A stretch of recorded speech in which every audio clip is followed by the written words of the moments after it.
Hey guys, it's Woody the Unexceptional Gamer, and I thought I'd tell a story that I used on the podcast once before, but I think it was maybe our second episode, and we didn't have very many people listening to it.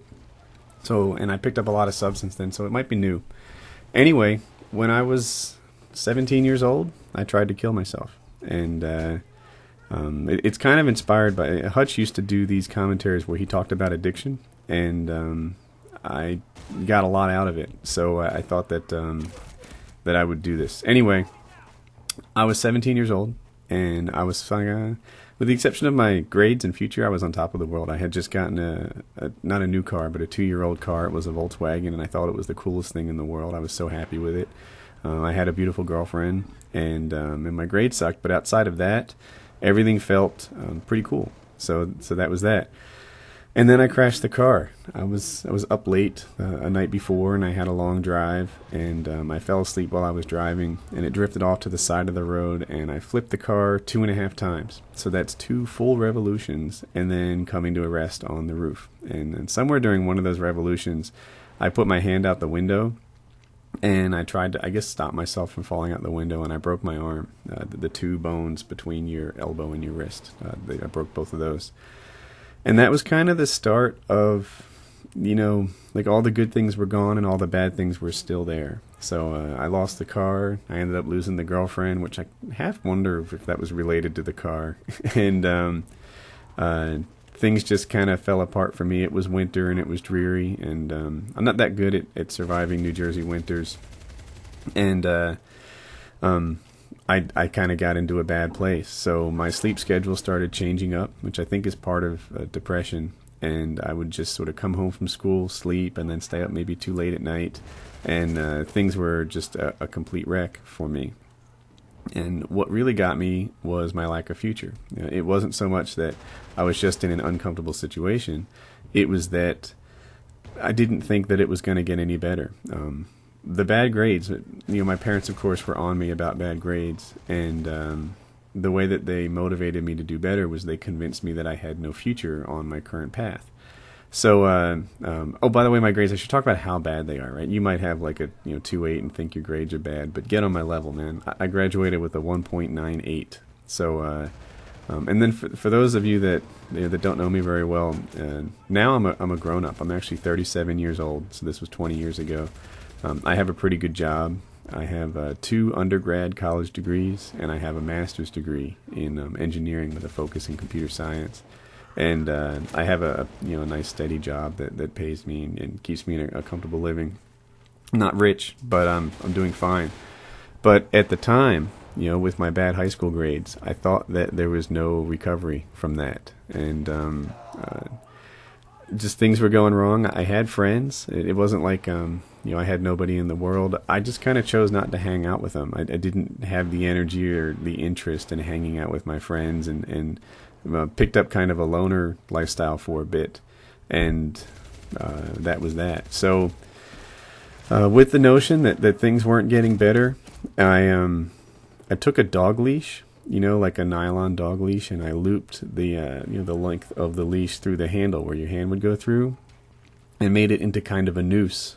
And I put that around my neck, and I put the clip part that you hook onto the dog's collar, and attached it to a skylight. Like the window on a roof or ceiling, so that the light comes in. And there's a little hook on a skylight that you attach a pole to open and close the skylight, the window. And I stood on a chair and hooked it up, and then I kicked the chair out, and I hung there for a little bit.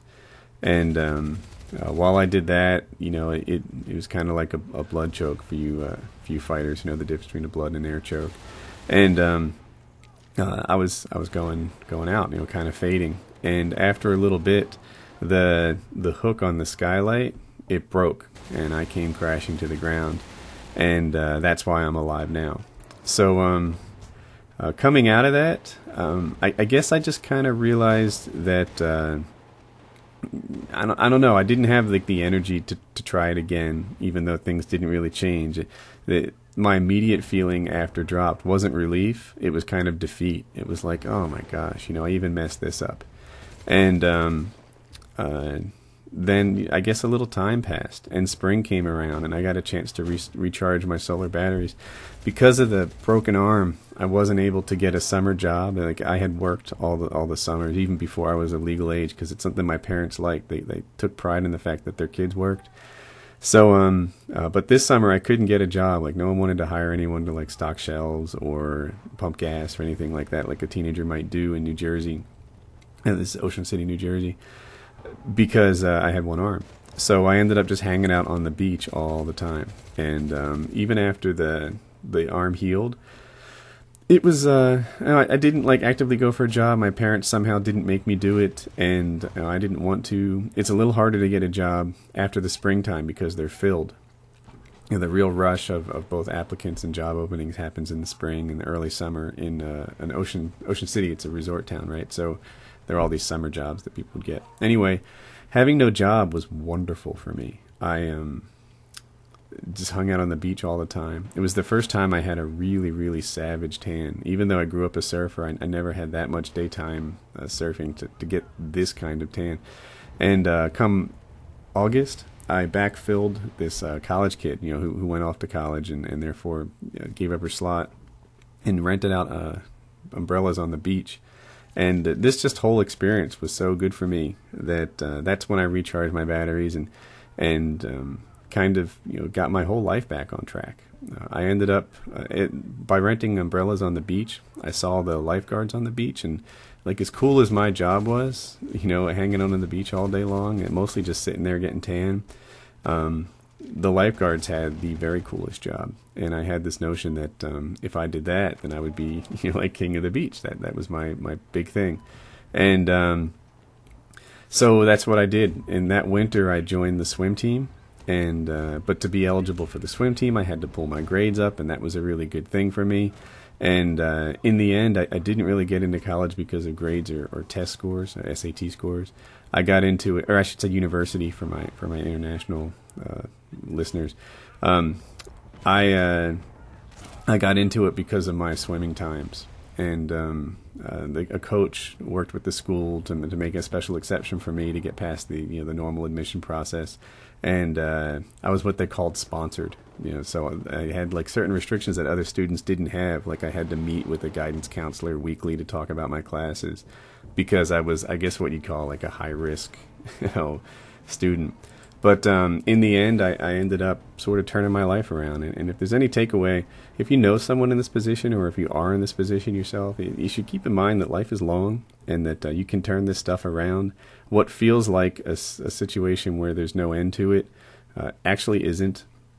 And there's a lot of time left to fix this sort of thing. So, yeah, that's my story of trying to kill myself. It's real, and it's gone. That was 20 years ago, and I'm a different guy now, and I actually have a pretty cool life. I love my wife. She's amazing. I have 2 wonderful kids, and the decision to try to end it so early would have been a really bad one, and I'm glad I'm here now. So there you have it. That's my commentary. I'm not going to reply to the comments in this because I'm going on an awesome hiking trip with a buddy of mine this weekend, so I'll be out of town. But I hope that you guys enjoyed this and maybe got something out of it.